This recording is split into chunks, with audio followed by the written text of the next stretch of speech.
അപ്പോൾ ഫ്രണ്ട്സ് നമ്മൾ നേപ്പാൾ യാത്രക്ക് വീണ്ടും സ്വാഗതം. ഇപ്പോൾ നമ്മൾ ഇവിടുത്തെ പോകണമെന്ന് വെച്ചാൽ നമ്മൾ നേപ്പാൾ ബോർഡറൊക്കെ കടന്ന് ഇവിടുത്തെ ബോർഡറൊക്കെ കടന്നതെന്ന് വെച്ചാൽ നമ്മൾ ഭരണി സ്റ്റേഷനിൽ അടുത്തുള്ള ബോർഡർ ഉണ്ട്, നേപ്പാൾ ബോർഡർ ഉണ്ട്, ഇന്ത്യൻ അടുത്ത് കണക്റ്റാക്കിയിട്ടുള്ള ബോർഡർ ഉണ്ട്.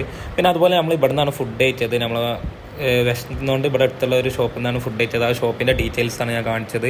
അവിടെ തന്നെ നമുക്ക് പോകാനുള്ള വണ്ടിയും കാര്യങ്ങളൊക്കെ അറേഞ്ച് ചെയ്തന്ന് മൂപ്പർക്ക് ചെറുതായിട്ട് മലയാളം കുറച്ചായിട്ട് മലയാളം കാര്യങ്ങളൊക്കെ അറിഞ്ഞുകൊണ്ട് നമുക്ക് എളുപ്പമായി കാര്യങ്ങൾ.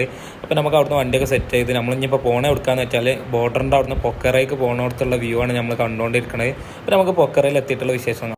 അങ്ങനെ നമ്മൾ പൊക്കറയിൽ എത്തിയപ്പോൾ നമ്മളെ വണ്ടീൻ്റെ മുമ്പിലായിട്ട് നമുക്ക് എസ്കോട്ടും കാര്യങ്ങളൊക്കെ ഉണ്ടായിരുന്നു. എന്താ സംഭവം എന്ന് വെച്ചാൽ ഞാനൊന്നാമത് VIP ആണ്. ഇപ്പോൾ അതുപോലെ നമ്മളെ വണ്ടി ഷെയർ ടാക്സി ആയതുകൊണ്ട് അതിൻ്റെ ഉള്ളിൽ കുറച്ച് VIP ഗസ്റ്റുകളൊക്കെ കാര്യങ്ങളൊക്കെ ഉണ്ടായിരുന്നു. അപ്പോൾ നമ്മൾ ഇനി എവിടെ പോകണമെന്ന് വെച്ചാൽ ABCൻ്റെ പെർമിറ്റ് എടുക്കണം. അതുപോലെ നമുക്ക് ഷോപ്പിംഗ് ചെയ്യാണ്ട് നമുക്ക് ട്രക്കിങ്ങിനുള്ള സാധനങ്ങൾ ഷോപ്പിംഗ് ചെയ്യാൻ അവിടെ തന്നെ ഓപ്ഷൻസും കാര്യങ്ങളുണ്ട്. ഒന്നല്ലെങ്കിൽ റെൻറ്റിന് എടുക്കുക, അല്ലെങ്കിൽ റെൻറ്റിന് എടുക്കണതിനെക്കാട്ടി ബെറ്റർ നമുക്ക് അവിടുന്ന് ബൈ ചെയ്യണതാണ്. കാരണം എന്താണെന്ന് വെച്ചാൽ റെൻറ്റ് ഒരു ദിവസത്തിന് 150 നേപ്പാളിയും കാര്യങ്ങളൊക്കെയാണ് വരുന്നത്. അപ്പം നമ്മൾ ഷോപ്പിൻ്റെ ഡീറ്റെയിൽസ് ഞാൻ 28552. Okay, thank you. Street number 13. Okay, street number 13. Okay. ട്രക്കിങ്ങിന് വേണ്ട എല്ലാ സാധനങ്ങളും നമുക്ക് ഈ ഷോപ്പിൽ നിന്ന് തന്നെ കിട്ടുന്നതാണ്. നിങ്ങളൊരു ഗ്യാങ് ആയിട്ട് പോകണമെങ്കിൽ അത്യാവശ്യം നല്ല ഡിസ്കൗണ്ടും കാര്യങ്ങളൊക്കെ കിട്ടും. അപ്പോൾ നമ്മൾ ABC ട്രക്കിങ് കയറുന്ന വീഡിയോ ആയിട്ട് നമ്മൾ വരുന്നതാണ്.